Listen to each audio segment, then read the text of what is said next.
Good morning, everyone. Happy Saturday. I'm Brandon Ketron here with Gassman, Crotty, and Denicolo. We're going to be talking today about the employee retention credit. So just wanted to hop on here, update everyone's memory about the retention credit. If you haven't received the retention credit, it's still available. There's certain requirements that you have to meet. Pretty standard test. There's a revenue reduction test, and then there's a suspension of the business test. If you satisfy either one of those, you can get a payroll tax credit up to $26,000 per employee.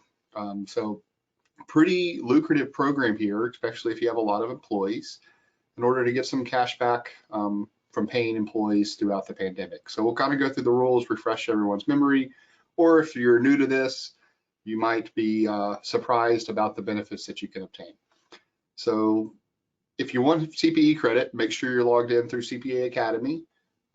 If you're logged in through us, you're not going to end up with CPE credit. That's okay. You can still watch. But if you want the credit, make sure you're through CPA Academy.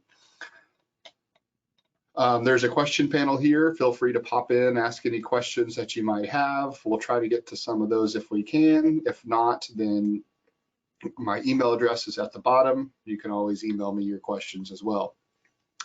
We have our YouTube library available. Just search Alan Gassman YouTube, or there's a link you can click here. If you want to see past presentations, this one will be up there in a couple of days.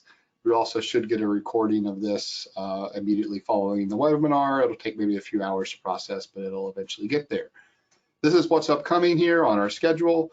So if you're interested in any of these programs, feel free to check them out. Chris will be talking about SLATs next week. Alan will be back in 2 weeks on June 3rd talking about some estate tax planning techniques. All right, so enough with the promotion here. Let's get started about the employee retention credit. So, just to start off here, I wanted to kind of just briefly refresh the memory on all the different CARES Act supports programs. Some of these interact, some of them don't. We're mainly going to be focused on the middle columns here with the employee retention credit. And so just to talk through these programs here. So we had the Paycheck Protection Program, PPP-1. We also had PPP Round 2, the employee retention credit for 2020 and 2021. This is available for a little bit of the first quarter of 2020, the second, third, and fourth quarter. And then for 2021, we have quarters 1, 2, and 3 available. There are certain businesses, if you started up a new business, that you can get the credit in the fourth quarter for 2021. But really, we're looking at most of 2020 and the 3 quarters of 2021. There was HHS provider relief funds for medical practices and these emergency disaster loans, EIDL loans that were available as well. A couple of other programs, shuttered venue operators for movie theaters, concert halls, etc., and the restaurant fund for bars and restaurants. So now to kind of zone in our focus here on the employee retention credit. What exactly is this? Well, it is a credit against wages. You get a payroll tax credit equal to 50% of the wages that you paid in 2020, up to $10,000 of wages. So 50% times 10,000 equals a $5,000 credit per employee. And you can do that once per quarter, or just one time, sorry, in 2020. So your max you can get in 2020 was $5,000 per employee. For 2021, you can get up to 70% of those $10,000 of wages, so a $7,000 max credit per employee, and it applied per quarter. So you had 3 quarters available for $21,000. Add that to the $5,000 for 2020. That's up to $26,000 per employee if you met the requirements. So what are the requirements? Well, number 1, and these are either or tests, so you just got to satisfy one. Number 1 is the easiest test. It's a straight math test. You take your revenue from a quarter in 2020, whether that's quarter 2, 3, or 4, and compare it to the same quarter in 2019. So quarter 2 of 2020 compared to quarter 2 of 2019. And if you had a 50% reduction in your revenue, then you qualify for this credit. You would then add up all the wages for your employees, limited to $10,000 per employee, multiply that by 50% and get a payroll tax credit refund from the government, a check in the mail equal to that amount. The second test is a suspension of the business operations test based upon a suspension of your business from a government order that was issued. So, for example, I'm a restaurant. There was an order for a month-long period that required me to close my restaurant from the government. It couldn't just be I didn't feel safe, so I decided to close my restaurant. That doesn't work. It's got to be directly related to the government order. So if you were suspended, that length of time that you were suspended, you can qualify for the credit if you were still paying your employees. It doesn't have to be a complete shutdown, as we'll get to here in some slides to cover exactly what is this suspension of the business. It's a partial suspension of the business. So going back to my restaurant example, if you had in-house dining, takeout, delivery, you were still operating takeout and delivery, but the indoor dining was shut down, that would qualify. If the indoor dining was up and running, but you had 10 tables instead of your normal 25 tables because of social distancing requirements pursuant to a government order, that would also be considered a partial suspension of your business operations, and you could qualify for the credit based on the number of days that those restrictions applied. Now, when the government restrictions lifted, your period ends. So it's not, if this happened to me once during the quarter, I get the whole quarter. That's not how this test works. The revenue reduction test works that way. If you meet the revenue reduction, you get the entire quarter. The suspension of the business test is only the period of time that you were suspended.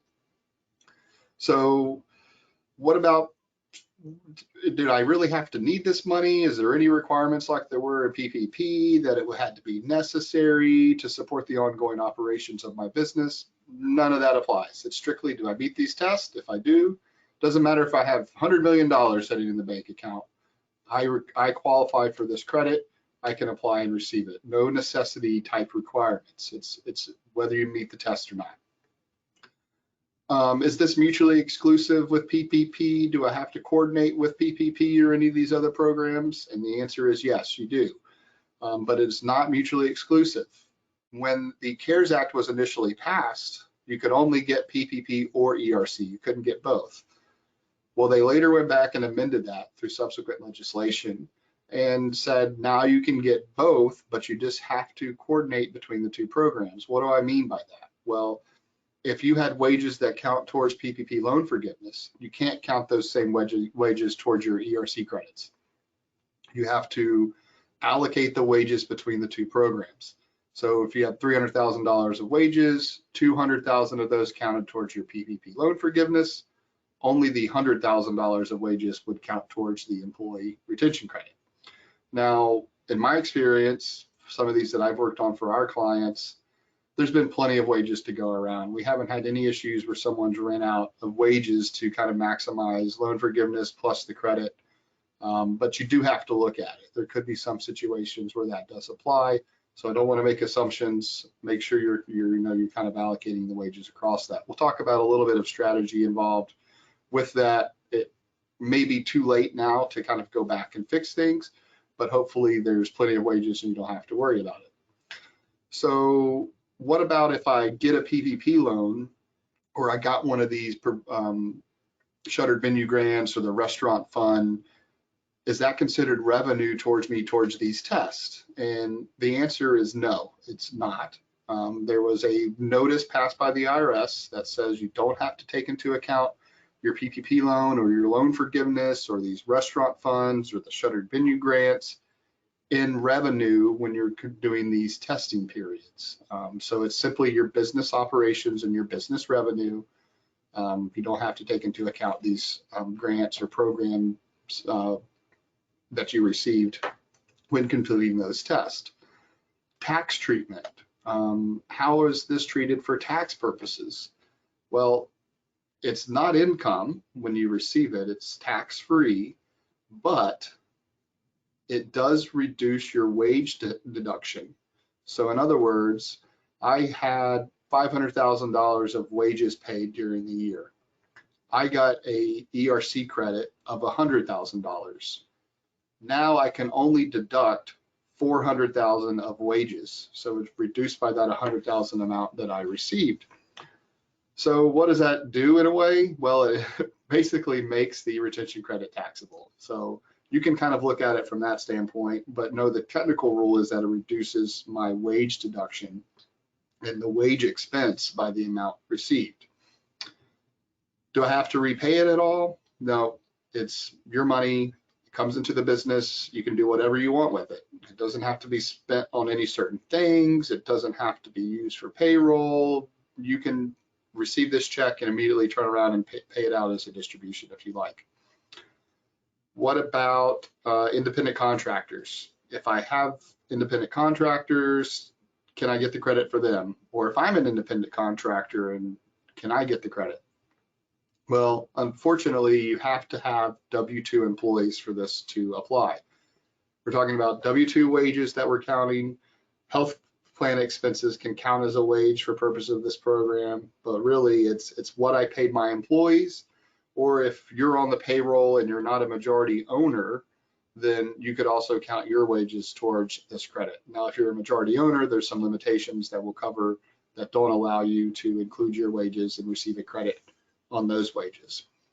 What about if I'm a sole proprietor, independent contractor, run my own business, don't really have any payroll?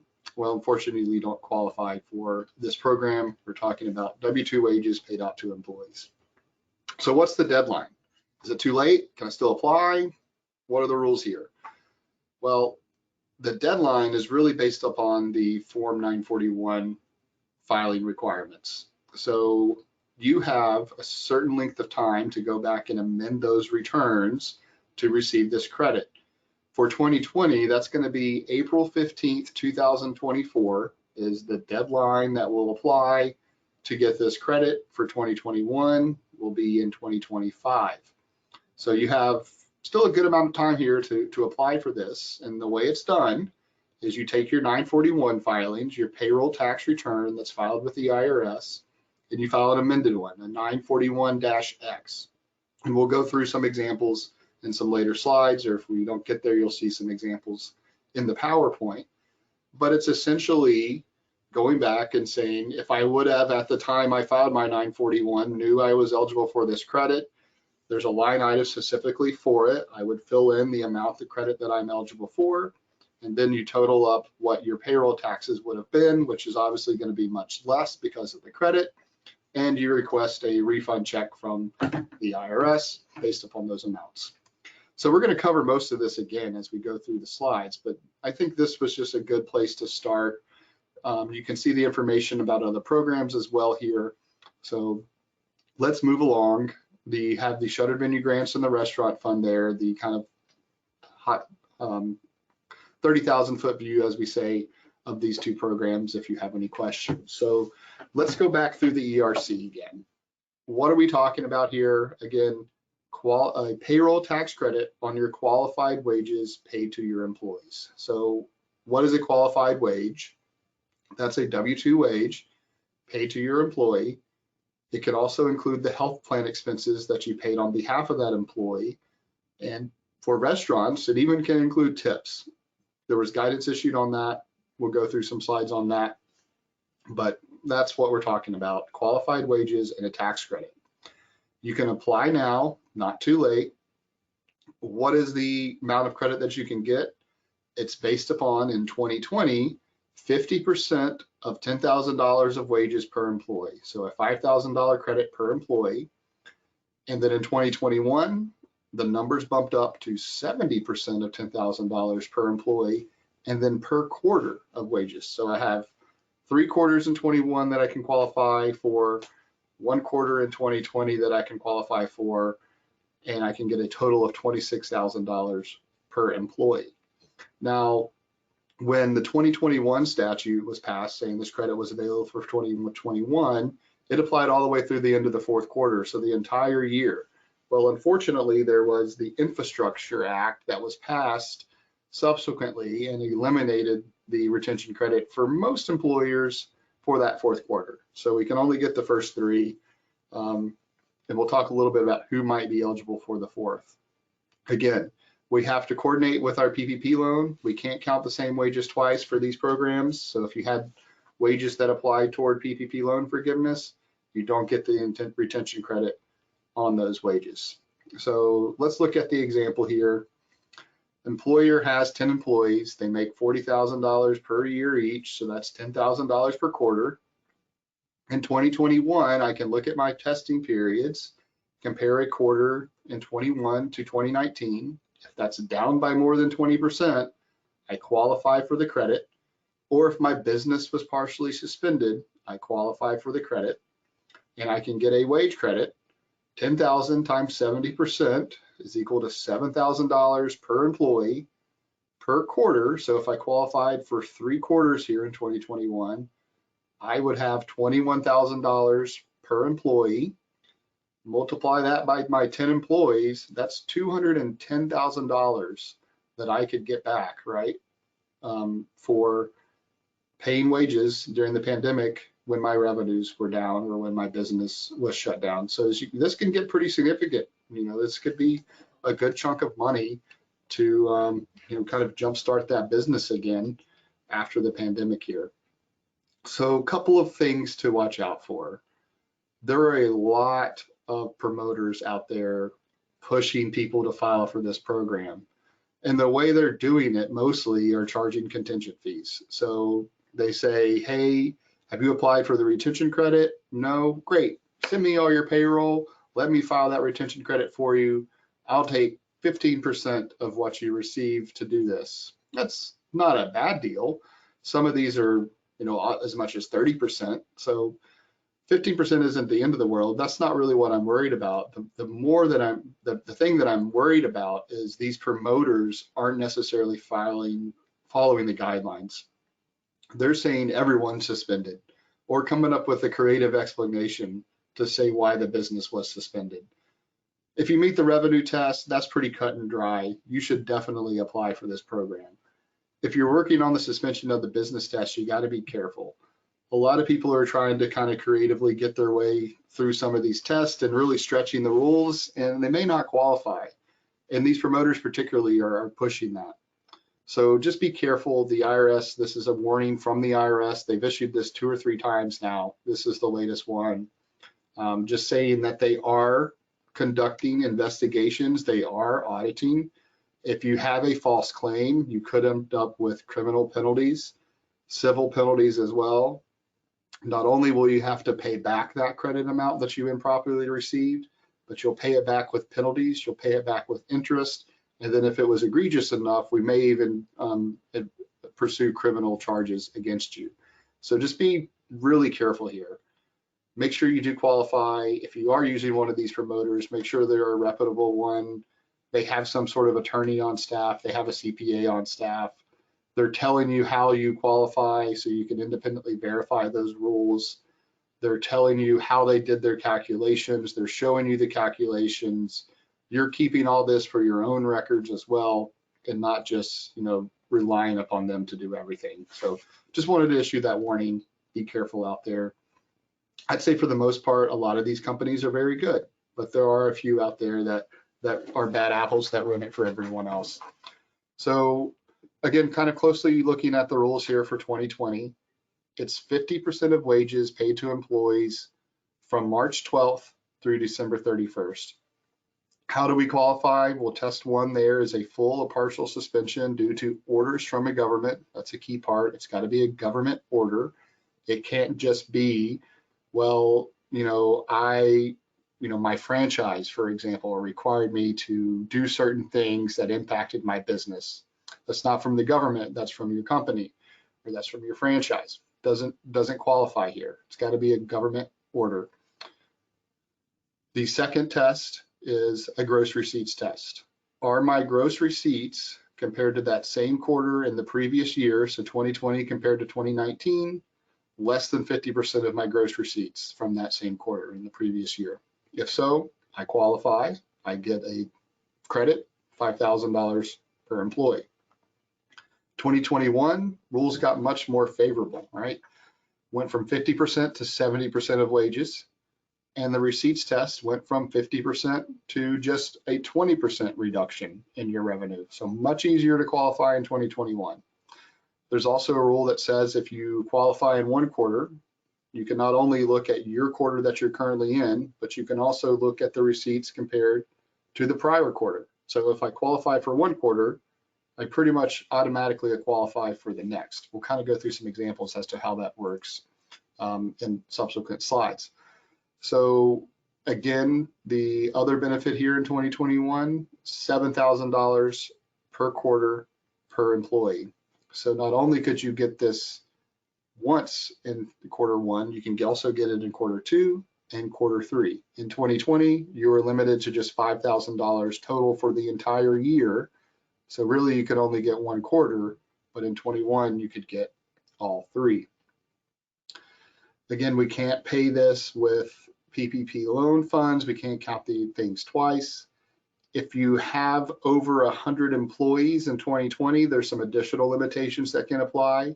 That number is increased to 500 employees for 2021. So again, more favorable rules. And then as I mentioned briefly earlier, healthcare costs can be considered qualified wages that you pay to your employee as well. So what is this large employer, small employer item that you were mentioning? So looking at the rules here, if I average more than 100 full-time employees in 2019, then I can only get the credit if I was paying employees for not working. What does that mean? Well, they were at home doing absolutely nothing for the business, and you still paid them regardless of that fact. If they were working remotely, if they were teleworking, if they were doing something, and you were paying them for their hours based upon the services that they provided, you don't get the credit as a large employer. Now that threshold bumps up to 500 for 21, so a lot more businesses were considered small employers in 21 than 2020. What are the other restrictions that apply to large employers besides this rule that I don't get the credit if the employee is working? Well, you can increase wages to maximize the credit if you're a large employer. What do you mean by that? Well, you have to base the compensation and the qualified wages based upon what they were paid in the 30 days immediately preceding when this time period that you're applying for the credit applies. So if someone was making, you know, $10,000 or let's say $8,000 in 2020, and I saw this credit come out and I wanted to increase their wage to say $10,000 so I could get a little bit more on the credit, that's not going to work for a large employer. Now you can do that as a small employer, but the large employers cannot. So how do we measure full-time employees? Well, that means someone who's had an average of at least 30 hours per week or 130 hours in the month. So we're counting only full-time employees, not part-time. You can still get the credit on part-time employees, but they just don't count towards this test. But it's 100 for 2020 and 500 for 21, based upon the number of your full-time employees that you have in the business.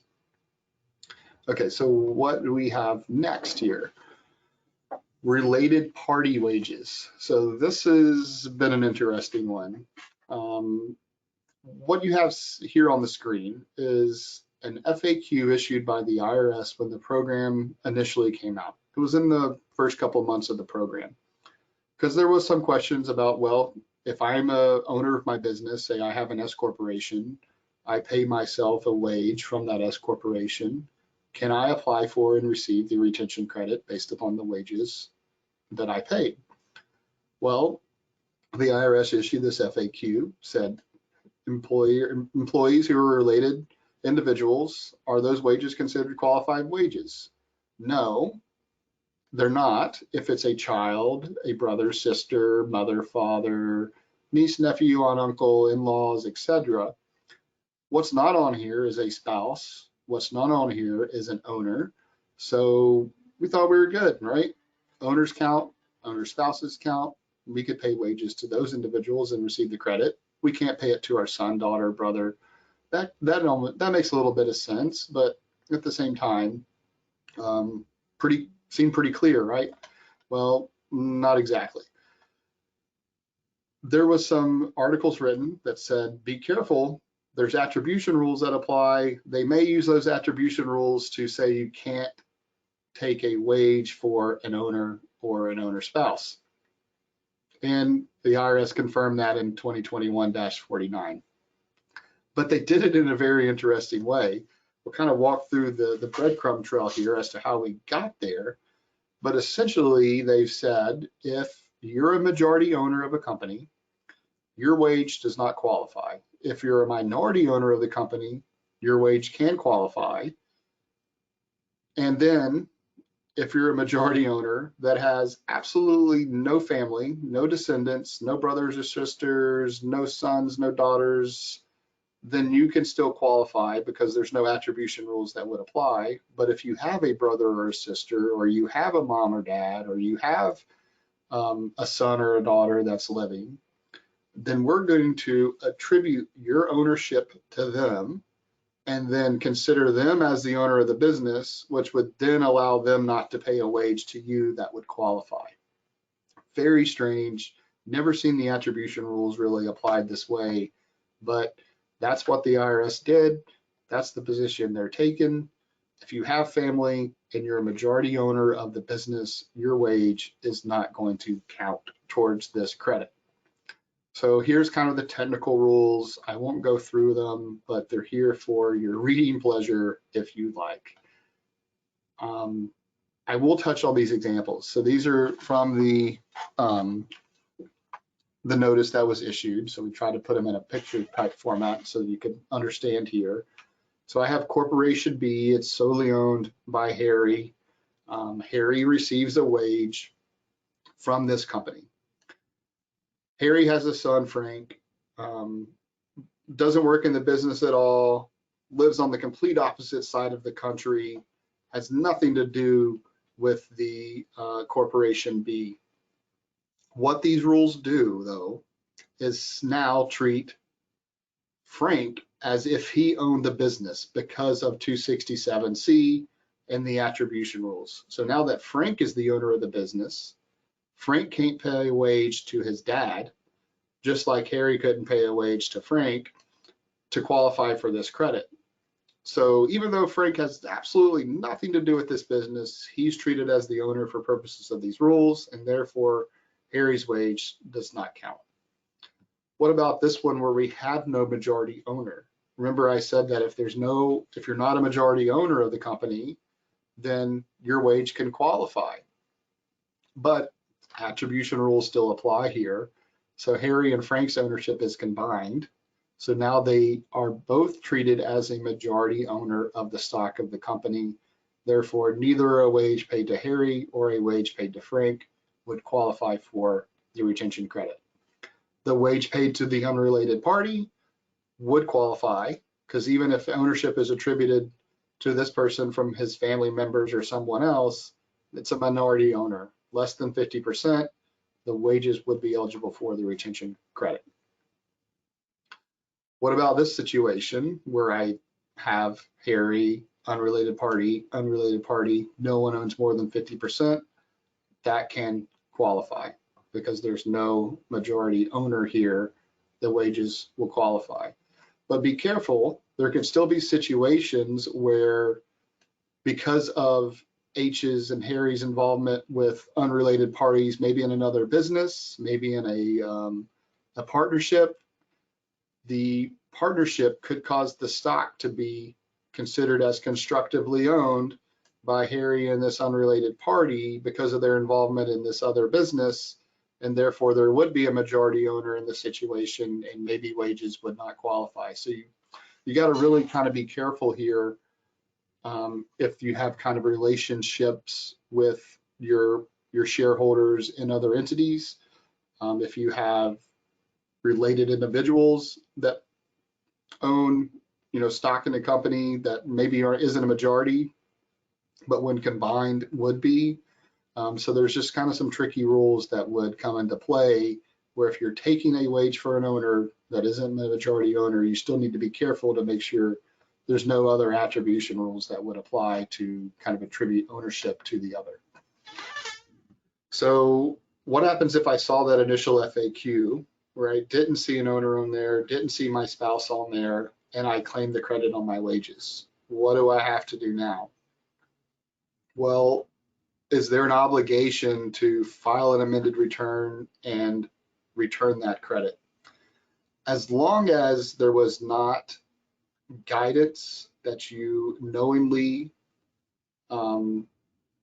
or that was basically guidance that was issued before you took the credit, you were just relying on that FAQ, relying upon everyone's webinars that said the owner's wage would count, you don't really have an obligation to file an amended return.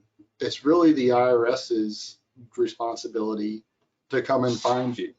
Now, that being said, if they do come and find you, the penalties are going to apply, interest is going to apply, you're going to have to pay back the money.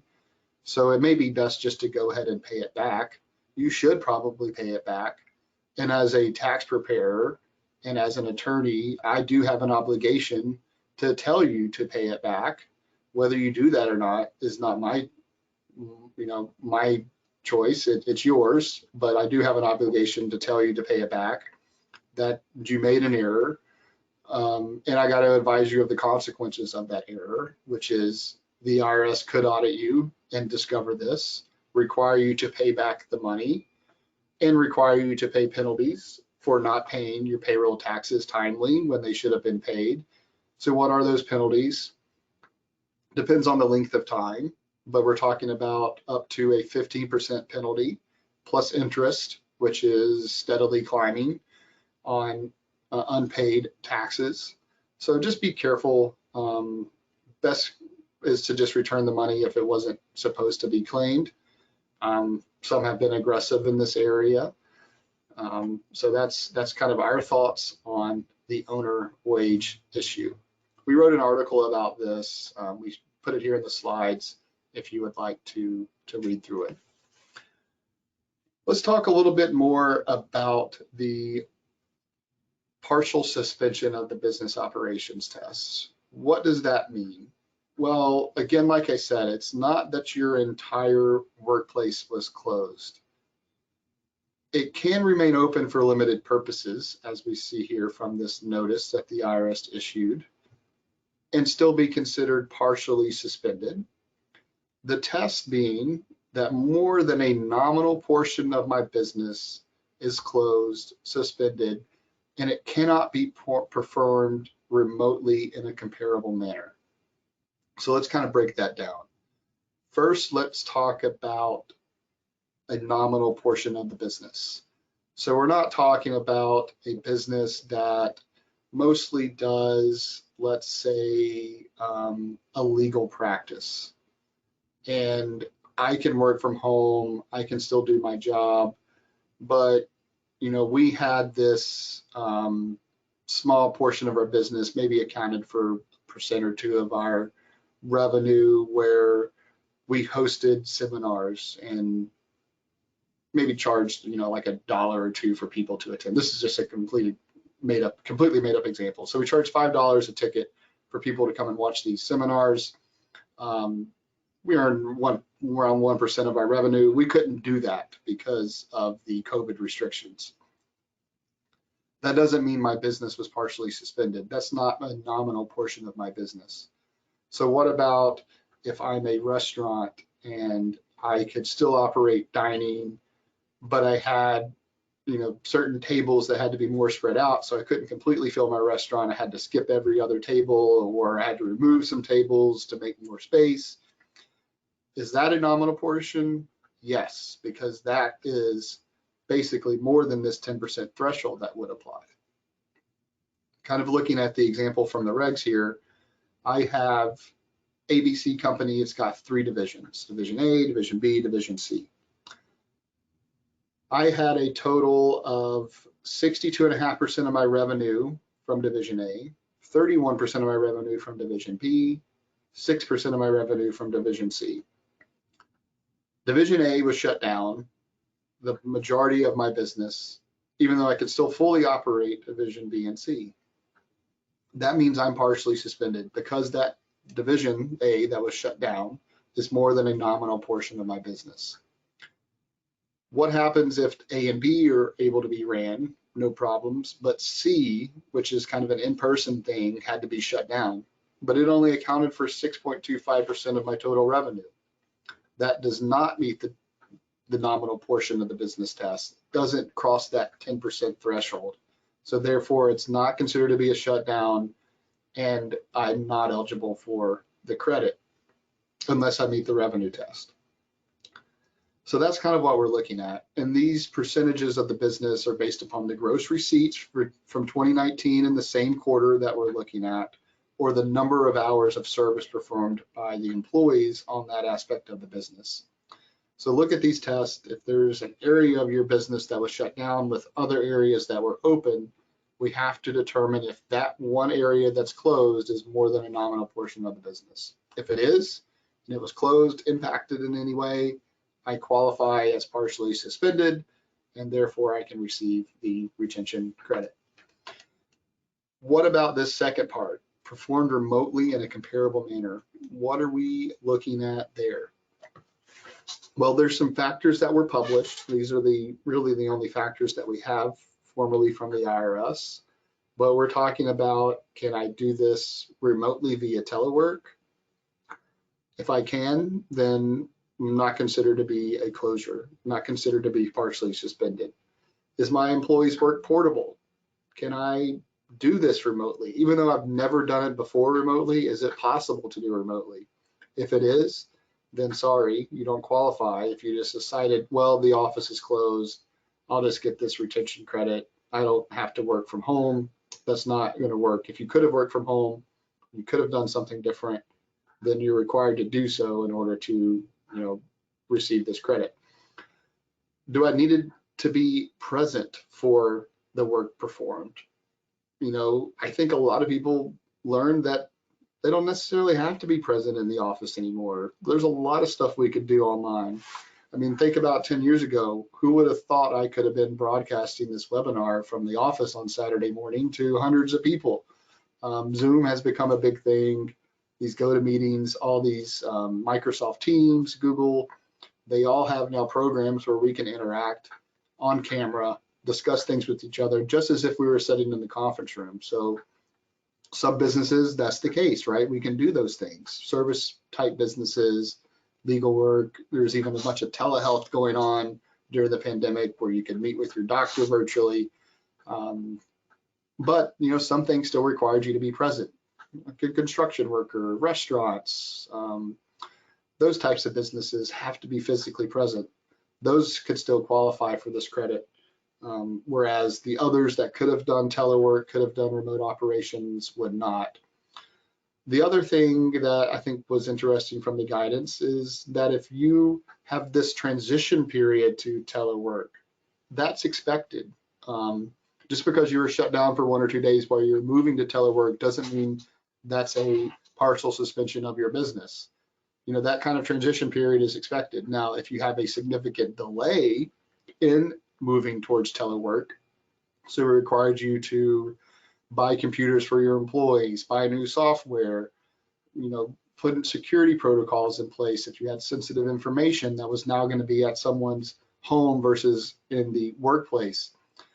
And it took you, a couple of months to get there, those couple of months would be considered suspended. But 1 or 2 days, kind of a brief transition period, that doesn't qualify, but the longer time period would qualify.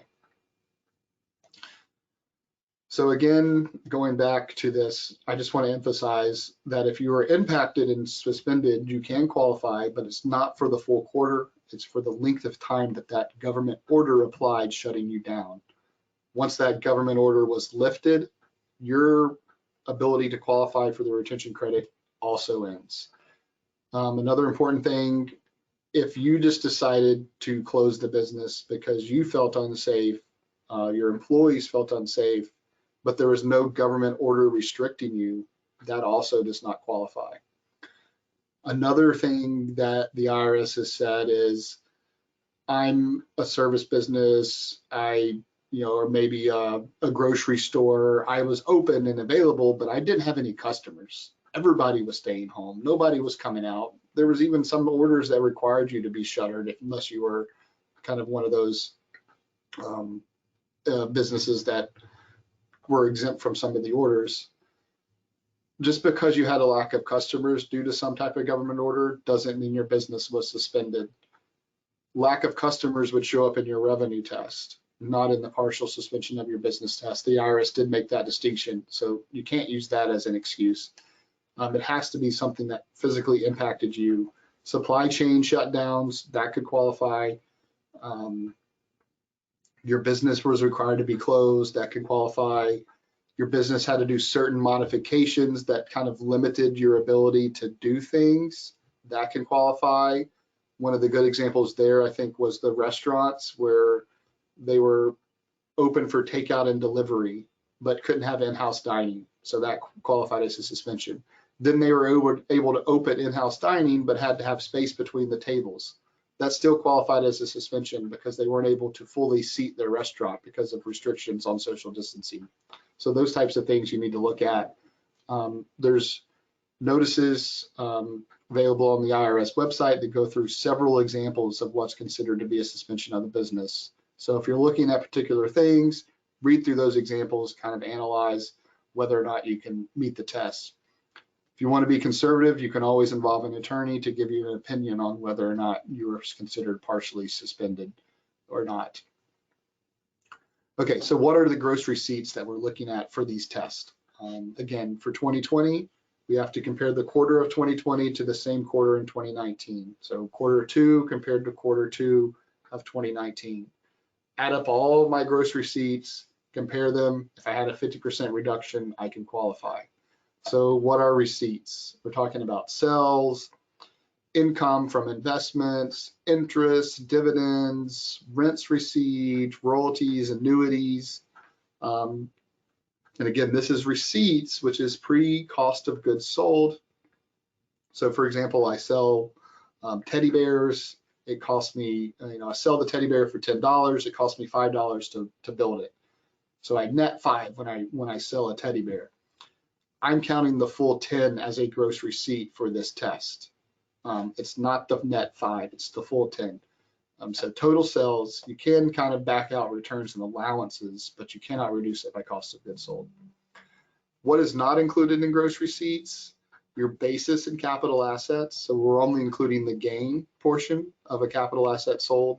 That means if I bought a computer for $100, sold it for $200, very rare if I would make a gain on a computer, but just follow me for purposes of the example.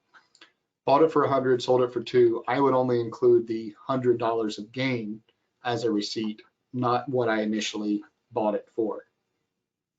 Repayment of a loan, so I loaned someone money, they paid me back. That's not a gross receipt for this purposes. That's just a repayment of the loan.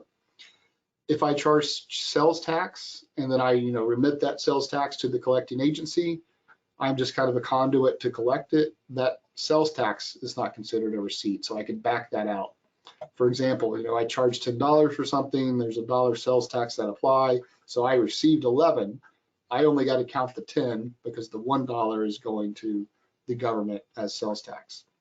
My PPP loans, PPP forgiveness, not counted. My credits received. So if I got this credit in 2020 and now I'm looking at 21, I don't have to count that credit I received towards the test.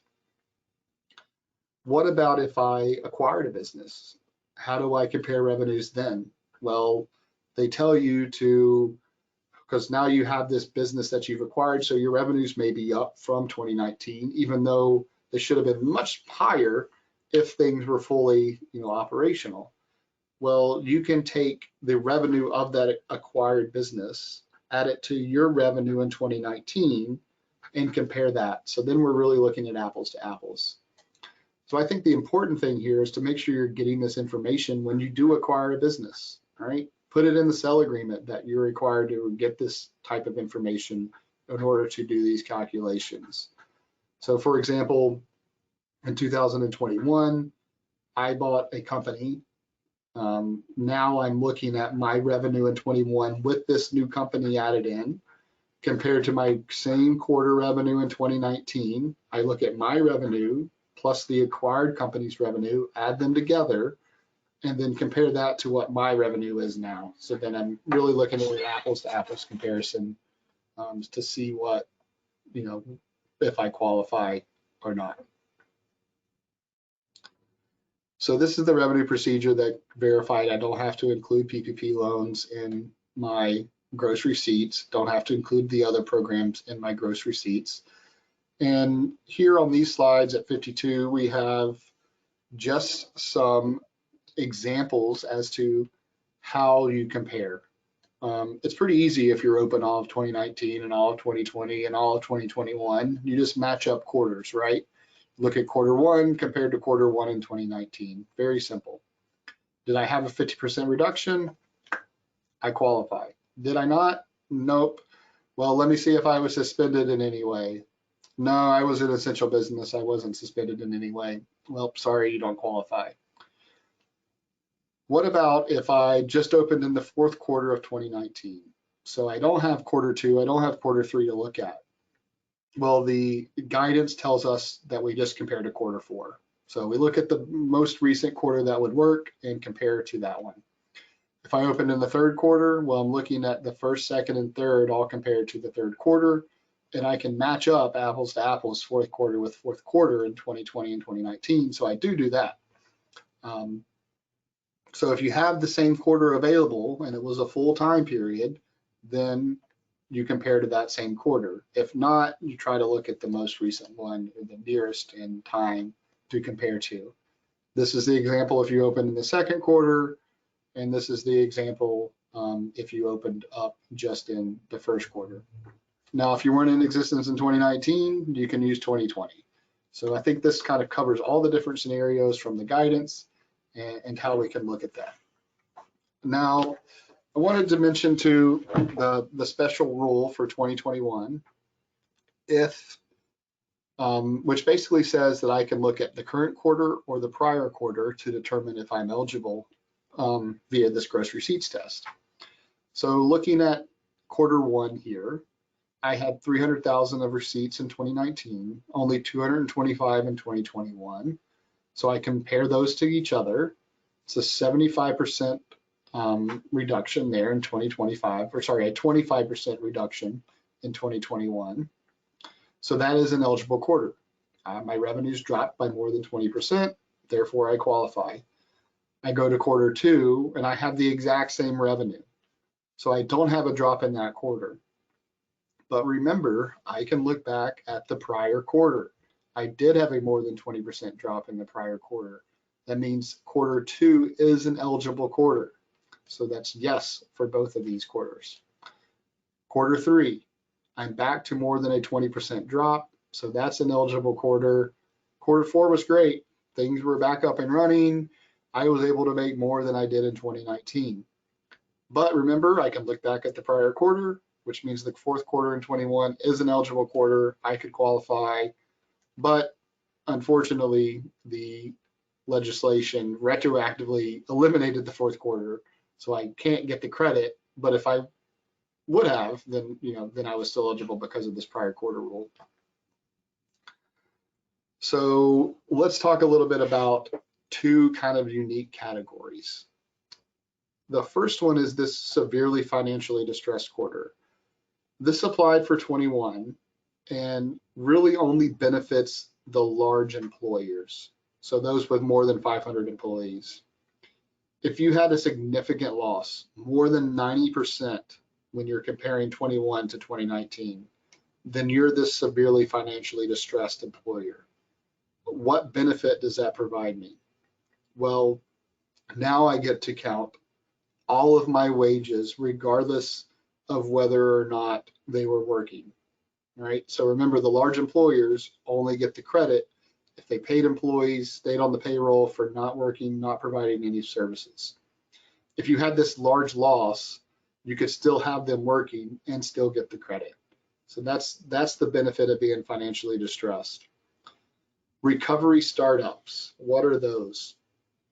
So this is a unique category that says if you started a business after February 15th, 2020, and the gross receipts of that business do not exceed $1 million, then I can qualify for the credit regardless of whether I had a gross receipts reduction, regardless of whether my business was suspended. If I started a business in the pandemic, I can qualify as long as my receipts don't exceed $1 million. Now you're limited, still the same rules, $7,000 credit per employee, up to $50,000 max per quarter for the business. But, you know, that was 3 quarters there, quarter 1, quarter 2, and quarter 3 in 2020, that if I started a business, or in 2021, sorry, if I started a business after February 15th, I could get $150,000 just for starting that business if I had the sufficient wages paid to my employees. So recovery startups, you know, are kind of a big thing. They're also eligible for the 4th quarter of 2021. The only types of businesses that are eligible for the 4th quarter. All others can only get the credit in quarter 1, 2, and quarter 3. Recovery startups can get it in 1, 2, 3, and 4. So there's a special rule for these types of businesses.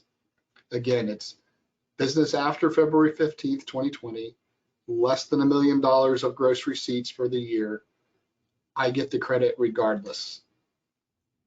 So there's more information here on recovery startups, some of the tests that apply, and the notice 2021-49 is where there's even more information on these types of businesses. All right, so let's talk again about the taxation of these credits. So, do I have to include it in income?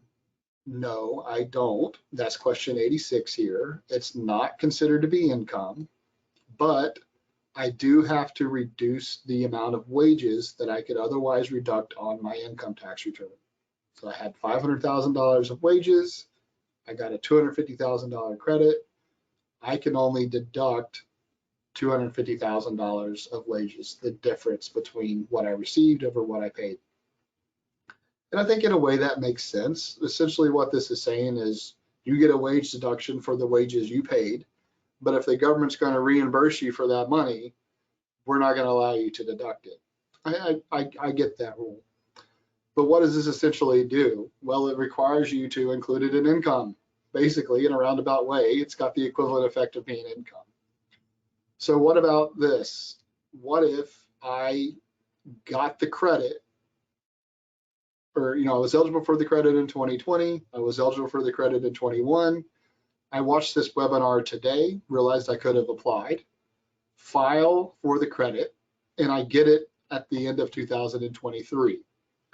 I go to file my tax return for 2023. Can I just reduce my wages on it? Or do I have to go back to 2020 and 2021 and reduce the wages on those returns? Or can I just include it in income in 23? Unfortunately, the IRS made us follow the rules here and match up with when the event occurred. They didn't allow us to shortcut it just by including it in income in 23 or reducing our wages in 23. We do have to follow the matching principles of accounting and go back to 2020 and amend the 2020 return and reduce the wages in the year that they were paid that gave us this credit. So that is, if I'm a partnership, I get the credit in 23 based on 2020 wages and 21 wages. That means I have to amend my partnership return for 2020, have to amend my partnership return for 21, reducing that wage expense. I have to amend the K1s, reissue them to the owners, and then the owners have to amend their returns in order to match all this up. So it does create a lot of work, unfortunately, but we do have to kind of match up year for year and amend those returns. There is guidance specifically listed on this. There's no way around it. You're decreasing the wage deduction in the year the wages were paid that gave rise to the credit. What about 199A? So section 199A is a qualified business income deduction. You get 20% of your qualified business income. That's pass-through entity income, S-corp income, partnership income, If you're familiar with those rules, you know what I'm talking about. If you have income over a certain threshold, you have to pay a certain amount of wages to receive the full credit. If I receive this credit on wages, do I get to still count them towards 199A? I don't think so. I don't think that's what Congress intended, but I think it is an unintended consequence of this kind of wage reduction.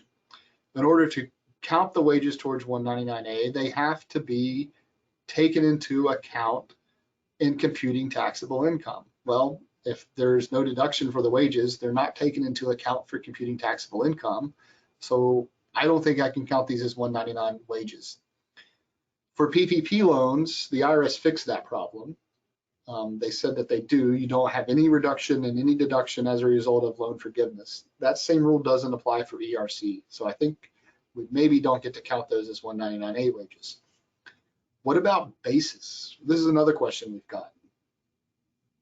I think a lot of people are struggling with the tax prep software treating the credit and the offset to wages as a non-deductible expense. So what does that do? Well, when I lose the wage deduction, right, that's going to increase my income or decrease my net loss, which is going to give me basis. So I get basis for what I've received for the credit. But if I have a non-deductible expense, that reduces basis by the non-deductible expense. So then I'm back to kind of a net zero impact. And then I try to make a distribution of my ERC credit that I've got, and I have no basis to distribute it.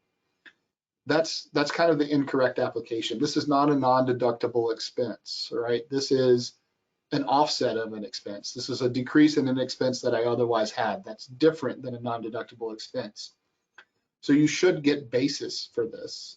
You should be able to distribute the money without any tax consequence, as long as there's not other reasons why you have no basis. So how do we kind of journal this? Well, I think the easiest way is we apply for the credit, so now we have a receivable, but we reduce our wage expenses in the year that, you know, the wages were paid. And then when I get the money from the government, I credit the AR account and I debit the cash. I think that's kind of the accounting journal entries. Now, how the tax prep software, hopefully this issue's been corrected by now. I know we've had this question for kind of several months and everyone's been bugging all this tax prep software companies to fix it. So hopefully it's done. But, you know, make sure it's not kind of journaling in that non-deductible expense category. It's not a non-deductible expense. It should give you basis. So what's next? Let's talk a little bit more about coordination with PPP and ERC. So the way this works essentially is once you file for your loan forgiveness, the amount of wages reported on that loan forgiveness are now not eligible for the ERC. But if you put too many wages on your PPP loan forgiveness application, so you kind of had an excess forgiveness amount, we're only going to count the wages that applied towards loan forgiveness. So for example, I had $200,000 PPP loan. I had $200,000 of wages paid. I had $50,000 of other expenses that counted towards my PPP loan forgiveness. So, but I put everything on the PPP loan forgiveness, the $20,000, $200,000 of wages, the $50,000 expenses. So there was a $50,000 excess there. For purposes of this ERC credit, now only the $150,000 of wages that were needed to count towards loan forgiveness are exempted from the ERC. I can still count the 50,000 excess wages towards the ERC and get a credit on those. Now, I think the important part here is that, you know, what if I didn't include any of those expenses on the loan forgiveness application? I just said I got a $200,000 loan. Here's $200,000 of wages to offset it, you know, fully forgiven. That's right, it is fully forgiven, but now you might have hurt yourself by not adding in those other expenses. If they weren't included on the loan forgiveness application and you needed the full amount of the wages to get full forgiveness, those full wages are going to be not eligible for an ERC credit, even though you might have had these other expenses that you could have used toward your loan forgiveness, saving the wages. So that's really important.